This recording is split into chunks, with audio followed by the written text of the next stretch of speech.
Hello, and welcome to another episode of Professional Book Girl. My name is Kayla, and I read a ton of books so that I can recommend the best to you. And today I am recommending just one book to you. It is our February book club episode. Our book club pick was The Frozen River by Ariel Lawhon. I gave it 4 stars. I loved it. I am so excited to get into it and talk to you guys about this book. I took so many notes. I just really, really enjoyed it, and it makes me so happy that so many of you told me that you also loved it. It is a very different experience from the January pick Tomorrow and Tomorrow and Tomorrow, which I didn't like, and a lot of you also didn't like. So from what I've gathered from the people who have reached out to me, it seems like I picked a winner this time and we all enjoyed it, which is very exciting. Obviously, that is not always going to happen, and I kind of think it's fun for it to sometimes not happen. But after launching this book club and not loving the first pick, I'm very excited to come on and talk about a book that I loved so much. So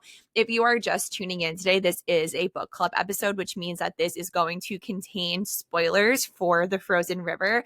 I am basically going to run down the list of notes that I took while I was reading this, and they are very super vague. Like one of them just says, "This idiot wanting a son." So I'm going to go through those points. They are the live reaction thoughts I had as I was reading this book, and in the process of doing so, we'll be talking about what happens in the book kind of in the order of events. So I guess it's time to just jump right into it. I want to talk first. I guess I'll talk about why I chose this book. So actually, I was sent this by the author months and months ago. This came out in November, and I had it, I think, in around September. And the way it works with a lot of the big publishers, they have influencer programs, and you'll get sent a newsletter once a month, and you can choose which books you want. And when I saw that this one was on there, I am familiar with the author. I will talk in a second about my experience with her other books. I wasn't immediately drawn to this book. I actually thought that I probably wouldn't like it, but I was like, you know what? Let me just get it and we'll see. Maybe I'll end up liking it. Sometimes if I think that a book might end up being like a book of the month pick or one of the big like GMA or Reese's book club picks, I will get it because I know then I'll probably end up wanting to read it further down the line. So I got this book and I had it for a few months, and I honestly was like, had no desire to pick it up until when it finally came out in November. I started getting DMs from people, and they were saying, "Hey, I think you would like this book." Like, this was recommended to me many times by my followers. So people were like, "I just read this and I thought of you." And I'm assuming it's because it's a great historical fiction that's why people thought of me, and probably assumed it was something I would have already been talking about, but I just wasn't. And part of that is because of my experience with the author's other books, which I will get to in a second.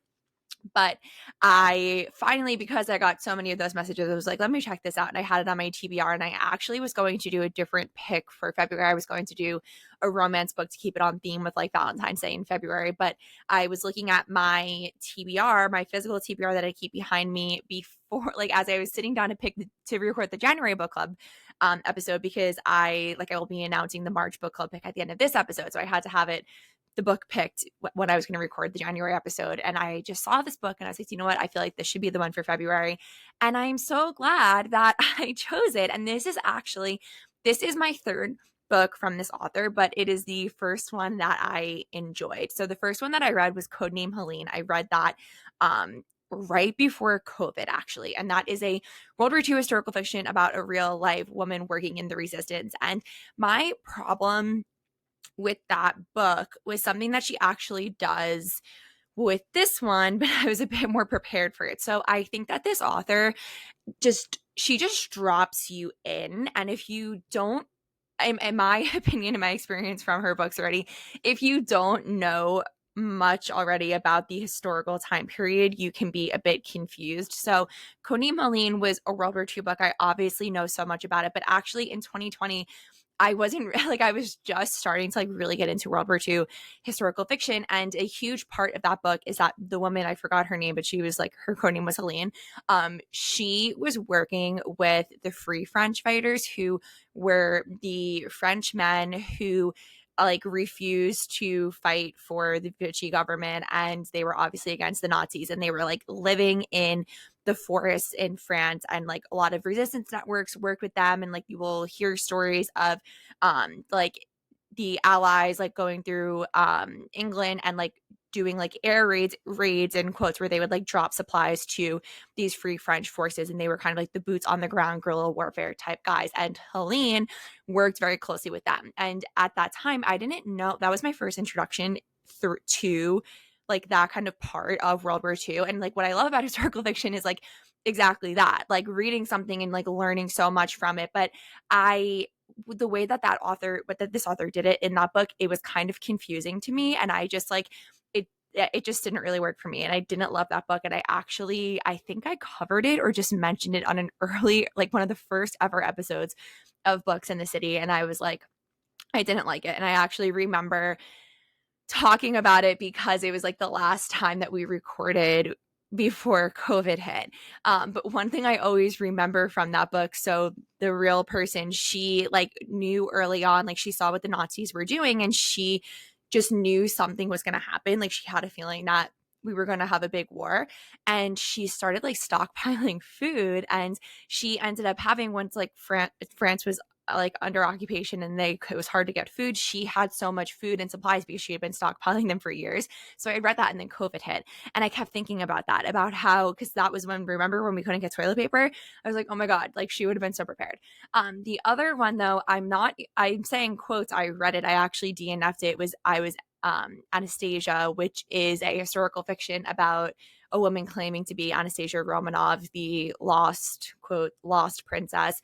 And I just could not get into that, which was disappointing because I like reading and learning about the Romanovs. So that's part of why I was nervous to pick this one up, but I'm excited that this really worked for me.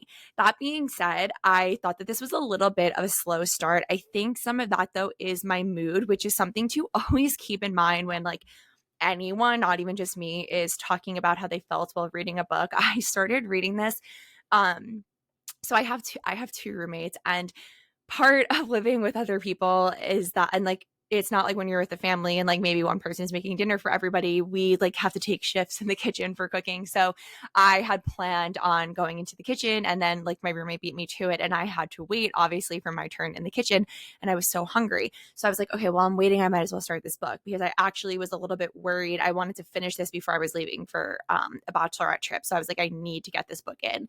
Like I had 2 days to read it, which it ends up not being a problem because I couldn't put it down. But so I was like, let me just like get some pages in while I'm waiting. But I was so hangry when I started this book that I was like, this is a slow start. But maybe that was just me. It was a me problem.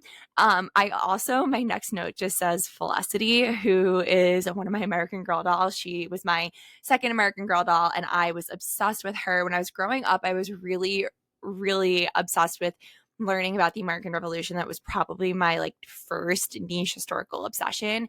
And as an adult, I'm always so excited when there's a really great historical fiction that comes out about this time period. Obviously, the American Revolution had already taken place. This book opens up in 1789, but is like the immediate post-war, like Paul Revere has mentioned multiple times. So it is like still very top of mind. And I just like really want more books set in this time period.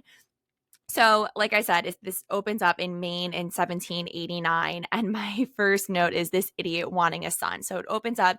Our main character is Martha Ballard, and she is working as a midwife. And well, she is a midwife, and she is attending this birth. And the husband is like making such a big deal that he wants a son, and it ends up being a daughter. And the mother is a little bit disappointed, and the father is like very disappointed. And I was just like, I mean, as a woman, I like that has to always be frustrating to read, you know. And I'm actually currently reading a book by Alison Ware about Catherine of Aragon. So it's like super top of mind because that poor woman went through so much because she did not have a son. But we all know it was freaking Henry VIII's fault that he didn't have a son. Well, he ended up having one son, but it's just like so frustrating to me when I read things like that. And I just like, the women get so upset and they're like blaming themselves for not being a boy. And it's like, it's not even your fault, but they just wouldn't know that, you know? And then my next note, I wrote childbirth back then was so scary. I think I don't have kids. I think that's obvious, but I think childbirth now is so scary, let alone in the 1700s. Like, actually, though, Martha seems so great, and I feel like she would like make the situation better even if she was around now helping you. But I just can't imagine doing it back then when like there is no technology involved. And I tell myself all the time whenever I'm like in pain or something, I'm always like, women gave birth in caves. Like how did that happen? But like I can deal with like my paper cut, because women gave birth in caves. Very soon after that opening birth scene, we kind of get right into the thick of it with this book. The main plot point, I honestly don't think this was the main plot point. It was like a central event in the book, but there's so many other things at play. But a body was found in the river, and it was this guy, Burgess. I'm probably saying that wrong, but we hate him, so I'm going to say it like that. And he is an accused rapist, and he has now been found killed. And Martha, since her role as a midwife, she's also like a healer in the town. She is called to the local pub, which I just thought was funny, to not identify the body, but to kind of like examine it as a medical examiner and determine cause of death. And right away, she is like, he was killed because there are rope necks on his neck, rope marks on his neck.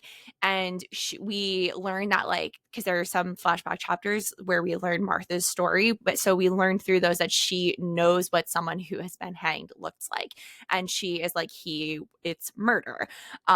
And it actually, though, became interesting to me because she ends up becoming super insistent, and I'm getting a little bit ahead of myself, but she becomes insistent on he was murdered, he was murdered, he was murdered. And I found that to be a bit interesting because through that, she was kind of implicating herself, her friend who was the victim of the rape, and then her sons. Like, I kind of thought that she would not be happy that they were like, oh, it was an accident, like no one killed him. Like, she was really pushing them that it was murder, which caused them to open up this investigation that then caused her life to be kind of turned upside down. I think it speaks to her what's the word I'm looking for, like, not sense of justice, but she like has very strong morals, I guess, between what's right and wrong. And then she just like had to call out, this is what actually happened. And she was very strong, and she like stood in that conviction. The next thing that I wrote, and this is something that it stayed with me throughout the whole book, I struggled to keep track of the characters. There were so many names, and a lot of the names were similar. Years ago, I read somewhere that authors will not have characters with like a name that starts with the same letter, but this threw that out the window. There was a Sally, there was a Sarah, and I just kept getting confused of who they were. And it actually ended up helping me, since I was taking notes for this episode. I would like go back to my notes and be like, okay, wait, this one was this person, and that she already did that, and that is why this is happening, whatever.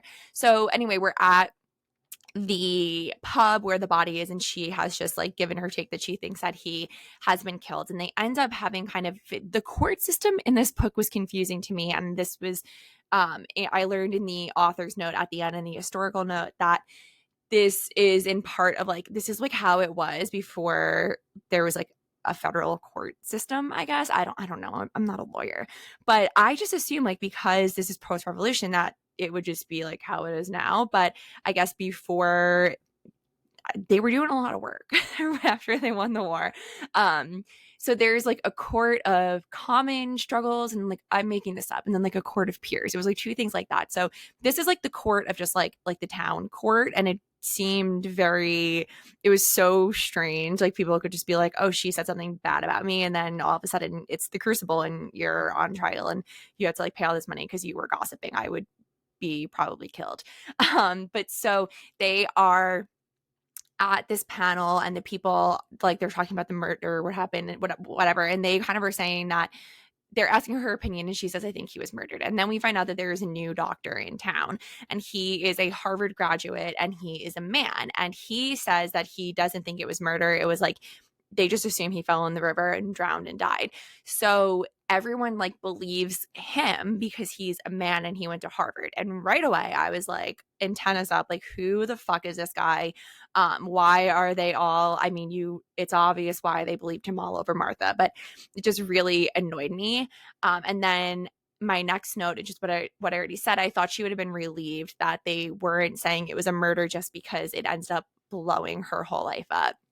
So then I wrote, this bitch Sally. So she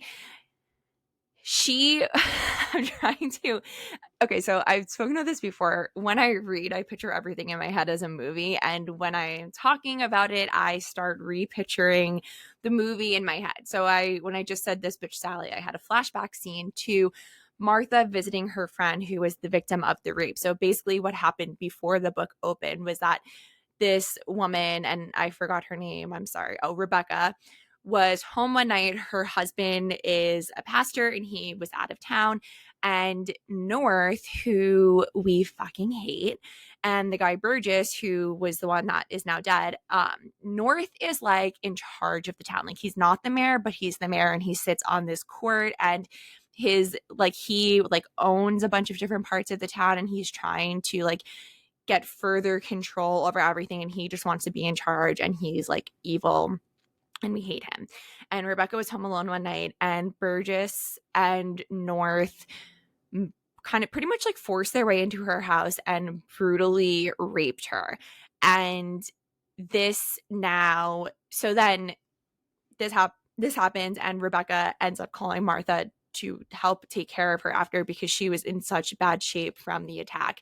And Sally was working as like a maid in Rebecca's house and she overheard what Martha and Rebecca were saying and Rebecca said like I wish it was my husband who killed Burgess. But I'm going to say it differently every time, but you know who I'm talking about. And Sally, this little bitch, takes that and she goes to this court where they all will just believe anything, honestly, except the truth, and is like, oh, it was Rebecca's husband who killed him because she said, like, I heard her say that my husband killed him. But then Martha's like, no, she said she wishes her husband killed him, which, like, none of them had an issue with her saying that she wished it. They were just listening to the thing that Sally said. And then Martha is like, no, I know that her proof. So then all of a sudden it's in this court that Rebecca was raped by Burgess and North, who is like sitting at the head of this court, and this is all happening in the pub. And she is like, she was like, I can prove it because Martha keeps a journal where she writes in it every single day. She'll write the weather, she'll write if she was at home, and she'll write any births that she attended to, any like patients she had, anything that's going on. And she had recorded months ago when the rape took place what happened. And then she's able to prove, though, that she didn't just like write it in there and on that day to have evidence because the diary is very much filled after that date. So they believe that. And it's interesting because I feel like now that just would not really. I don't know. Like I said, I'm not a lawyer. Maybe that would hold up in court, but I feel like no one would like take that super seriously. But it was very frustrating to see that nothing really has changed when it comes to a rape case. But I wrote next, it's crazy that they're airing private things out like in this town court. So anyway though, the Sally says that and now it just opens up this can of worms and now it kind of like this case explodes and they're like, this has to be tried with a bigger court, and they're like, everyone's up in arms about it and they're like, who killed Burgess then? And obviously like a lot of the fall goes on Rebecca and her husband because also that bitch Sally said the lie and Rebecca is so distraught and we find out that she is pregnant as a result of the rape and she is just so upset about it. And it was like so hard to read about Rebecca and the attack and her plight. And I had not heard, I feel like especially on Bookstagram, it's very, usually you see when there are content warnings for something like that. And I didn't realize that a rape would be like so central to this story. And it kind of was bringing up memories of when I read Know My Name by Chanel. I think her last name is Miller. She was the victim in the Stanford rape case. And it was just like really hard to read. But at the same time, I feel like that's like definitely the main plot is like, this court case is happening. But why I said in the beginning why I think it's like not the main plot really, because this very much felt like just being like in the day-to-day of this town because so many other things are happening. We're following Martha as she's going on all of these spurts where there's all this drama that comes up with the new doctor. I'm going to get into all that as we keep going on. She's trying to like set up her kids and her daughters are falling in love. And it's just like, it very much felt like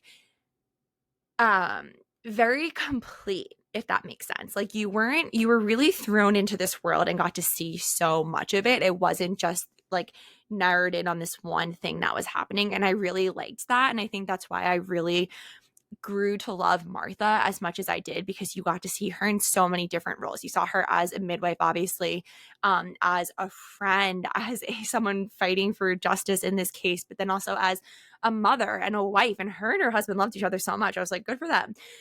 And yeah, and I thought that she was so modern and so ahead of her time. And this, I kept thinking, like, it was very interesting to me that they didn't say she was a witch. Like I really got Crucible vibes from everything going on in like the pub court. But it was like kind of pleasantly surprising to see a woman in this time period being so modern, especially with medicine and with fighting for justice for a rape, not be accused of witchcraft. And so many of them value her opinion. You see that as all of the drama plays out with the Harvard doctor, how they realize that she is the one that they should be trusting. And I thought that was really cool. And then I mentioned earlier, there were these time jumps back in time. So the first one happens and we time travel back in time 35 years. And this basically happens in small vignettes throughout the story where it's like 35 years, 20 years, maybe less than that. And this is where we kind of start to see Martha's story. So we learn that how she mentioned in the beginning, she has seen a body that has been hanged. It is because she was abused and she was a victim of a rape, and that man was hanged. And they don't explicitly say what happened, but in these like little bits and pieces you catch the gist of it. And what I took away from it was that he was caught in the act and there was no way that they could say like there wasn't enough evidence to convict him, and so he was hanged for that. And who became her husband like took her to see it happen because she wanted to, I guess. And then they're like, let's get married tonight at your parents' house. And then they go and they they love each other so much. It's really sweet. And then we see how she becomes a midwife, and because the original midwife in the town is like, you freak out the least out of all the women that I've helped like deliver. And then you learn about like she's had so many kids and a few of them had passed away from illness, and you kind of like see that as it happens all through these little flashback chapters throughout the book as this story is going on. Another big thing I guess this is like a huge symbol throughout the story, is this silver fox. So in town one day, she hears these guys saying that they saw a silver fox on her land, and they were like, they wanted to kill it because its fur would be worth a lot of money. And she gets upset about that, and she ends up seeing it, and her and this fox just have this connection. And the fox comes up again throughout the book, and she will see it, and they kind of like stare at each other.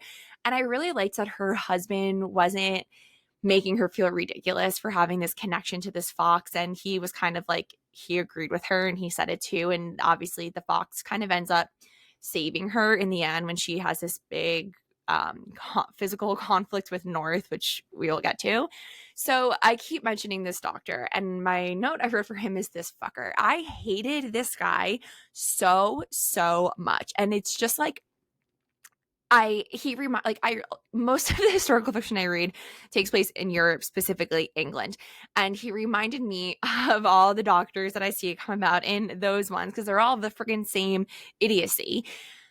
Oh my God. So he shows up. She's at this birth, and I think the girl's name was Grace, the one that is giving birth. And Martha's there, and it's like slow. The baby's not coming right away. It's going slowly. And the mom starts to think that maybe they should call this doctor in because he would know more because he's a Harvard doctor. So he comes and he knocks her out. He knocks the woman out with not chloroform, but actually Queen Victoria, when she was giving birth, would be knocked out with chloroform. Laudanum, if that's how you say it. I don't know. But he basically drugs her like so much that Martha's like, you're gonna kill her. And she passes out, and then she finally wakes up and she's like throwing up and she's so out of it. And they end up kicking him out of the room, thank God. And Martha helps deliver the baby safely. And Martha says to her, like, the first thing that she asks all of her patients to trust her, and she always asks the women their name. And as she's fighting with this Harvard doctor, she says, like, did you even ask her name? And in quotes, he says, her name is irrelevant. Excuse me? Like, are you fucking kidding me? First of all, you're doing the most intimate thing. You are helping her give birth.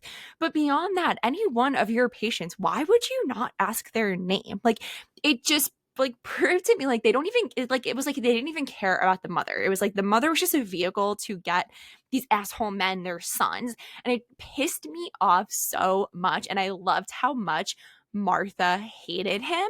And this is another quote. She says, I closed the door in his face. And I wrote that, and then there's a whole string of clapping emojis after that. I was so happy when I read that. I hated him so much. And his influence is not done with that, because then like all of these women start turning on Martha, and because of stuff going on in the case, and trusting this asshole idiot doctor. And then they end up losing their babies because of that, because he has no idea what he is doing. Another thing that pissed me off is that women can't testify in court without their father or husband present. And I wrote, I cannot, I know, but so I cannot, like, I know. What did I write? I cannot, like, I know, but so shocking to see it. Like, which I meant, I cannot. I know that I knew that that's what was happening, but it's so shocking to see it in action. So what ends up happening with the court case now, Martha's husband was like caught away on business, and they're supposed to be meeting. I don't think it was Boston. It was in another city, or maybe it was Boston. I don't know. But the bigger court now, it's like out of the pub court, and now it's in the like state court, let's say, although that's not what it's called. And she is going to testify on Rebecca's behalf in this case against Burgess, who is dead, and North, who is like the mayor, the evil mayor. And her husband, though, is like late on the road and not there yet. And she's like thinking that she won't be able to testify, which also is ridiculous, because in the pub court, she's allowed to testify there because she is seen as like a person of medicine, and she's allowed to give testimony for that. And she even brings that up. She's like, oh, I can testify for this, but I can't testify here. It is so ridiculous. But thank God the husband showed up in time, and she was able to give her evidence to the court. And then we also learn another flashback chapter happens, and we learn that her husband is the one who taught her to read and write, which I thought was really sweet. And I loved that. I really liked the husband, and I liked that he wasn't super central to the story. Like, he was very much a side character. This is Martha's story. But I love that he encouraged how modern she was, and that like a lot of husbands in this time would like to keep their wives ignorant and illiterate. And he was not like that. He wanted her to learn how to read and write. The next thing I wrote is that I've never heard of this homecoming thing. So I don't know if anybody else was confused by this. Basically, what this was they would get married, and then they wouldn't like consummate the marriage right away. Like, they would would they even live together right away? I don't know, but like they weren't like doing anything for a while. So Martha and her husband got married, and then like nothing happened for months. But I thought it was sweet how she talks about the way that it actually did happen, specifically after we knew that she was a victim of a sexual assault. And obviously she needed time to come to terms with being able to do that, to be able to be intimate with her husband. But I had never seen that the term used is homecoming. I've never seen that before in any of the historical fiction that I read or in school. My next little note was I just had a feeling that something was up with Sam and May. So as the book goes on, all of a sudden Martha starts hearing the doctor is back in town. And this is a Black woman who travels around the area, and she every like few months will show up in town, and people go to her kind of for medicine and for healing. And the doctor and Martha are they're not friends, but they're like friends because they do the same thing. And the doctor ends up saying to Martha, people come to me because if they don't want to disappoint you. So Martha goes there one day to see the doctor, and she's also questioning things because she was at Rebecca, who, remember, Rebecca is now pregnant. with her rapist child, and she saw these herbs, whatever you want to say it, at Rebecca's, and she was like, she didn't get this from me, and she thinks that Rebecca may have gotten it from her Native American friends, because that was also part of why she was raped. And I also thought that this was so interesting.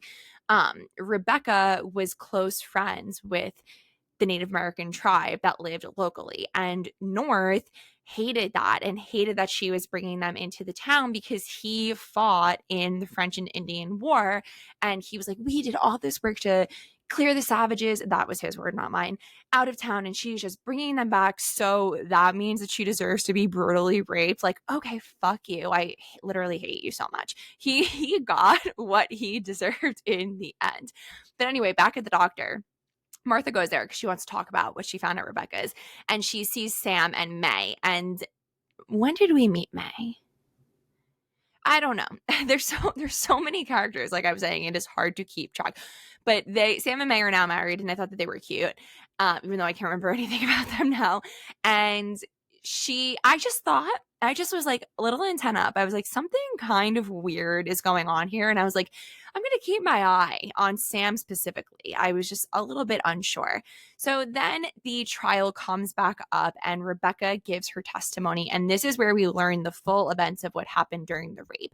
And this was so, like I said before, horrifying and so hard and upsetting to read. It's crazy to me. It's crazy in that, like, I mean, it's not crazy, but it is crazy that she was able to say it all with such strength and conviction with one of the men that did it to her in the room. I'm so glad she was able to, and it is a testament to her strength. It was just like the fact that she even had to do that was so horrible. So now that, like, this is what I mean though when I say that, like, the trial wasn't everything, because now we've got a bunch of other side plots popping up. So now we're talking about Martha's children. So she has two sons. Well, there's a few other sons, but the two sons we're going to talk about right now are Cyrus and Jonathan. Jonathan, I right away was like, something's up with him. And Martha was also like, something's up with him. It was kind of obvious that, like, she liked Cyrus more.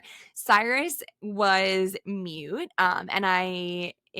Also, I didn't mention this, but this is all based on a real woman and a real story, which I did not realize until I finished reading it, which just makes all of it so much, it's like cooler, especially given how modern she was. But Cyrus is mute, and in the author's note, it is obviously there is no proof of this, but it's kind of assumed that he had like scarlet fever or something like that, and he didn't speak after he recovered from it. And a few of her other children like passed away from that same fever. So Cyrus, though, like, seems like a great guy. He just can't speak. And then there's this girl, Sarah, in town, who, when the local militia were in town, which is like, it's given Pride and Prejudice, she fell in love with this guy, and they did not get married, but she became pregnant, and she now has a child, and she is totally seen as an outcast in society. And there's this scene where Martha's in the general store, and Sarah is also in there, and she overhears these women like gossiping and talking shit about her. And it was like, you just felt so bad for Sarah. But then Martha's like, I'm gonna get her and Cyrus together, and she teaches Martha how to read and write, so that way she would be able to write notes to Cyrus. And I thought that was really cute. Even though Sarah's guy came back, I was happy he came back, but I did want her with Cyrus, and I really liked it. This was just like a very quick thing that happened, but I thought it was really cute when Sarah was like doing the primers and learning how to read, and how excited she got. I just thought that was a sweet moment.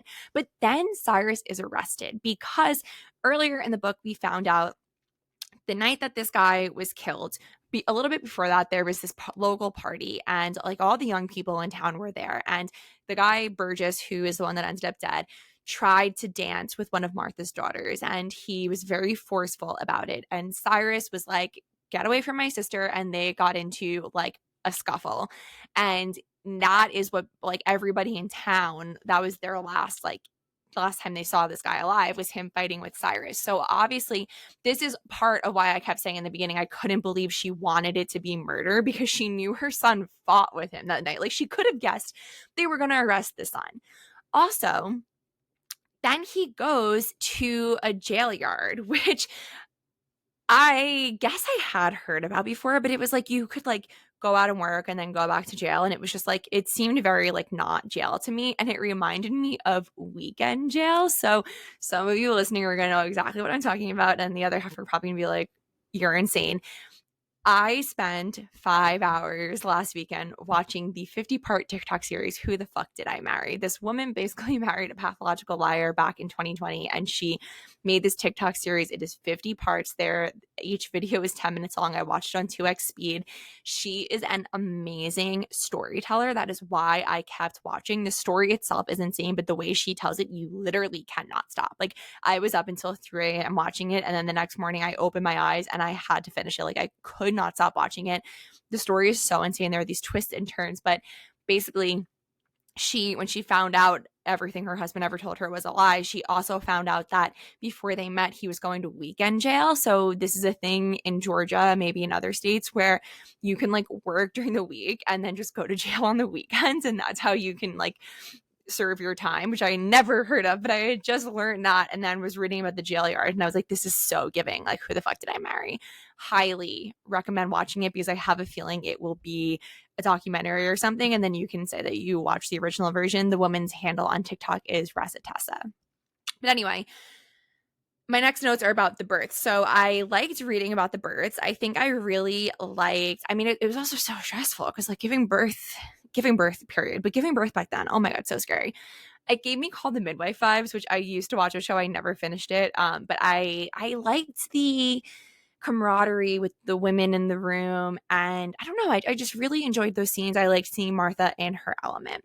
But then the next big drama happens. North escapes. So he's obviously on trial for this rape now, and he just fucks off and he escapes. And it kind of seemed like he wasn't going to come back. We learned that like the story is that he went off to Boston to do something, but he does come back, as we know in the end. And then Martha is like, what was in, first of all, Martha is like the town doctor, the main detective. Like, she's really keeping this place afloat. She is like, has her detective cap on now. And she was like, what is in Burgess's bag? Because also we learned in the beginning that when he raped Rebecca, he ripped off a piece of lace from her shift and used it to tie his hair back, and then he kept the lace as a memento. And also, this is why my antenna was up about Sam, because he had a piece of lace. So I was like, I'm on the case. But so she goes back to she goes to the body, which I feel like the body just shouldn't be in an outhouse where anyone could go see it, but she goes to see it, and she goes through his bag and she finds the lace and then a whole bunch of letters that I actually never got what they said, but I wrote in my notes, the plot thickens and she is so risky taking the letters. So then the next thing that happens is the asshole doctor, oh, guess what? His wife is pregnant and she's giving birth, and it is not going well. And Martha ends up being called to save his wife and his baby. And she basically says to him in the end, like in exchange, and she didn't want to go at first, which it was a little bit interesting to me because she has such a strong conviction of like, I always do the morally correct thing. But then with this, she was like, nope, like, you've been fucking up, you've been fucking around in my town, like whatever, I'm not gonna help your wife. But she goes and she saves the wife's life and the baby's life, but then she says to him, you can never touch a woman in this town again. And because he was humbled by the fact that he learned that he was an idiot, and she saved their lives. So then we have a bunch of court scenes coming up, which were very stressful to read. And this is when I really was thinking of the book Know My Name and the Stanford rape case, because nothing has changed since the judge said about North, in quotes, will you ruin the life of a good man? Literally, fuck off. And of course, North ends up getting away with it, which I knew he would. I actually was surprised to see a rape actually go to trial in this time period, because even today, like, we don't see that. So the story moves on though, and we learn that Sally, that little bitch Sally who started all of this trouble, is pregnant, and it's Jonathan's baby. And that, I was like, I knew Jonathan was going to be up to no good at some point in the story. So then, whatever, like the trial had ended and things are kind of wrapping up. And she talks about her journal, and the journal was such an important part of the trial. But us knowing that she was a real woman and we are reading her story in 2024 with excerpts from her journal, she says, in quotes, in her journal, I have done nothing remarkable, not by the standards of history, which I thought was just so sad. And I can see why she would think that. But here we are, hundreds of years later, reading her story. And all of this, we have all this information because of how she recorded history and what she was seeing. So I just thought that was like an interesting little like antidote thrown in there. So now she's at North's house because his wife has really bad migraines and she originally was not helping her, but now she's like, whatever, I'll help you. So she gives her the medicine and then she goes into North's study, which I was obsessed with her spying. And she basically finds out that this bastard is trying to steal her family's land. So when they moved to the land that they lived on this mill, the deal was if you live there and work, if you live and work the land after 12 years, it'll be yours. And they are approaching the 12 years. And she finds out that North is basically working to undermine that and to steal the land. So now she's on to him. And this is when it's just like he already was so evil, obviously, but it's like so sinister. Like, oh, like I hate him. And then Rebecca ends up giving birth, and this was just so heartbreaking and sad. And she tells Martha to throw the baby in the river. And obviously, Martha did not do that. She brought the baby to Sarah, who was the unwed mother, and she helps to take care of her. And we don't end up finding out if she keeps the baby. That is one thing I would have been interested to see, like, what was that baby's fate? But we do learn that Sarah's guy comes back and he wasn't with North. So what was mentioned earlier in the trial was that he basically, Sarah's baby daddy was North's alibi for the night of the rape. But he is like, I wasn't with him that night. I was in, like, he was in Boston or something. So now she's like, huh, like, we got you, North. And then she goes home and North is in her workstation and he is like, now I'm going to rape you. And I've never said the word rape so many times in my entire life, but they get into a fight and she cuts his dick off. And I was screaming. Like, I did not see that coming, but it was like, that is what you fucking deserve, you bastard. I hate you. And then because this is so Grey's Anatomy, because she like took the oath of healing, she heals him enough to save his life. Obviously, like, this isn't a fantasy, it wasn't growing back, but she saves his life in the end. And then I just wrote, okay, Paul Revere using their horse, because she would very casually mention sometimes her husband's friend Paul, and they're talking about Paul Revere again. And we learned that during his famous ride, One If I Land, Two If I See, he borrowed their horse to do that ride. That is something that actually happened. And I was like, okay, that is just like such a fun, crazy little fact of history that I love. Like, I love when you learn like ridiculous little historical things like that.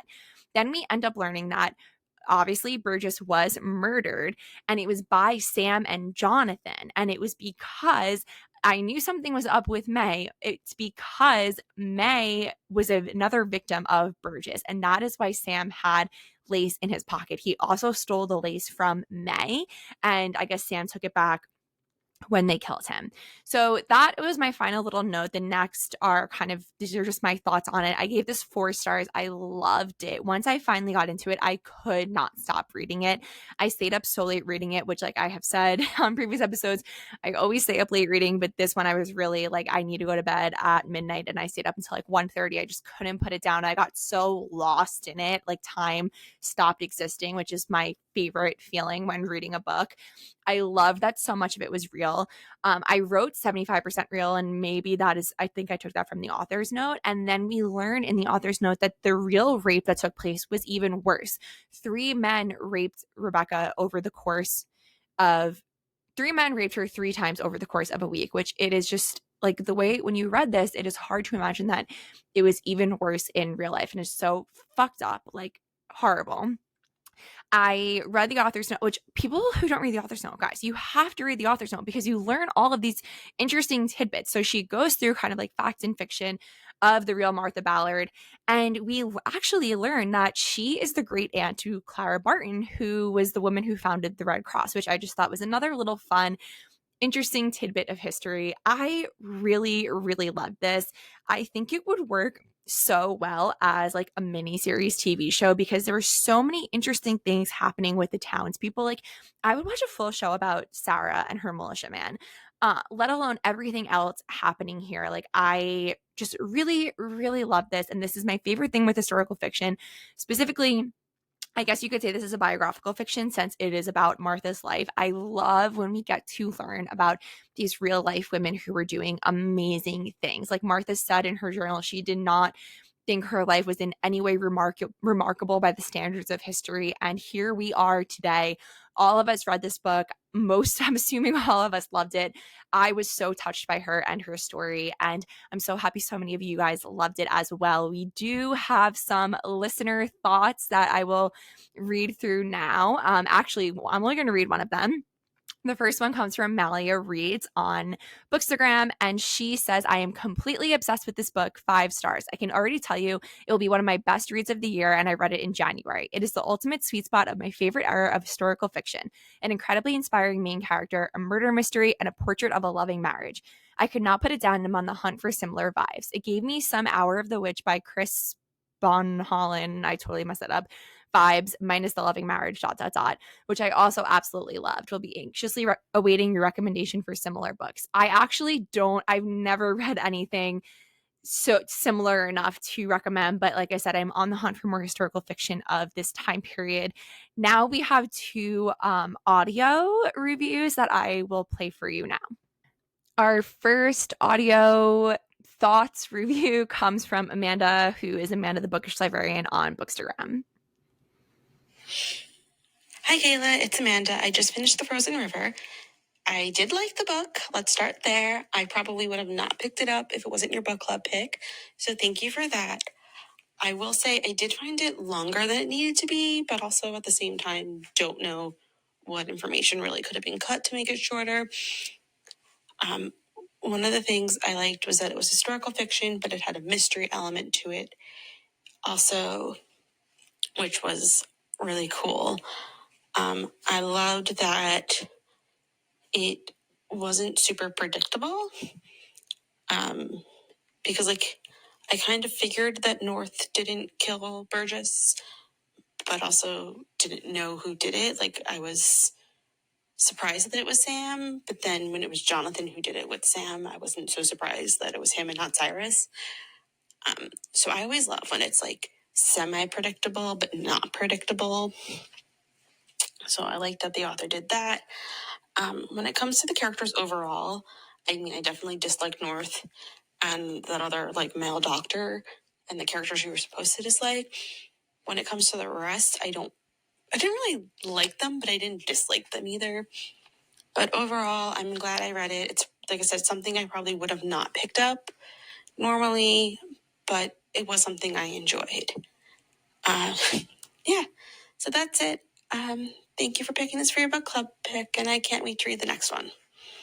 Thank you, Amanda, for submitting your thoughts. I love how we all were like, oh, yeah, Jonathan definitely was up to something.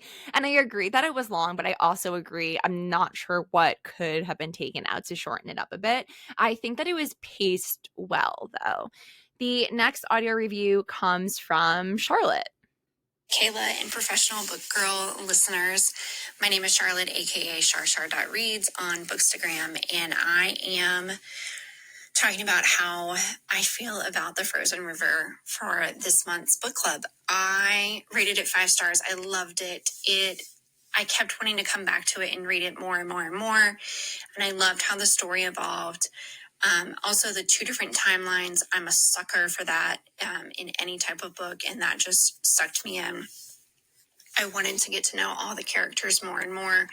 But the one character that I was really surprised that I was very interested in was actually the river itself. I loved how Ariel wrote it, whereas we're beginning to know the story early on, and the river is frozen. And as it goes on through winter and like getting earlier into spring, it's slowly defrosting as we get to know more and more information. And I just love that kind of like analogy and phrase in things in books, where it's not really an actual character, but a object or a place or a thing is its own unit in a book. And it just made me fall in love with the book so much more. I loved how detailed Ariel was in her writing, and how much thought and time she put into that research. I know that she researched a ton for this book to make sure it was as historically accurate as it could be from having records from that time. And this was my first book by her, so I can't wait to read more by her because I loved how she put this one in place. So yeah, that's how I feel about the Frozen River and for this month's book club. Thanks so much. Okay, I agree about the river. And I'm not a nature girl. I feel like maybe we all know that. That honestly didn't cross my mind, which doesn't surprise me, but that I love that you call that out, and it makes the story kind of make more sense. And obviously the book, it's named after the frozen river. So thank you guys so much for submitting your thoughts. I think it's really fun to add the audio into the episode. I now am going to announce our March book club pick. So March is famously my least favorite month ever, but I am so excited about this book club pick. I decided late last night, because I think of everything in the middle of the night, to make this the book club pick. So the March pick is Listen for the Lie by Amy Tintera. This does not come out until March 5th. I was very hesitant to choose a book that is coming out this month, but I am so excited to read it. It is a thriller with like true crime, and there is a podcast element. So I thought it would be really fun and meta to have a book about a podcast be the podcast book club pick. I have been seeing so many bookstagrammers that I trust love this book. I have a feeling it is going to be one of the big thrillers, at least of the month. I don't know this yet, but I wouldn't be surprised if we see it picked as a book club pick elsewhere. So it comes out on the 5th. I do feel a little bad doing that, because if you were going to be getting the books from the library, I want to hear from you guys how you feel about me doing brand new releases as the book club picks. I want to make it as easily accessible to all of you, but I don't want to shy away from the exciting new monthly releases. So I think so far we've done a good job of having like backlist titles, but for March, it is a brand new release. It is Listen for the Lie, and we will be discussing it. I'm pulling up my calendar. We will be discussing it on March 28th. So we have a few weeks to get our hands on the books. I haven't read it yet either. I was actually going to read it this week, but when I decided it would be the book club pick, I was like, okay, I'll wait because I want my thoughts to be fresh. But I am so excited to read it. If you want to be included in that episode, please get your thoughts to me by Tuesday, March 26th, because I will probably record the episode on the 27th, and then it'll be up for you guys on the 28th. Thank you so much for reading along with me. If you did, for just listening, if you have just listened, I really love doing the book club, and I'm so happy that so many of you guys are really excited about it too. Please make sure you are following, subscribe to every set to do on whatever podcast platform you are listening on. Follow me on Instagram at @KaraWhat. Follow the show at Professional Book Girl, and I will see you on Monday. You don't even have to wait a full week this time.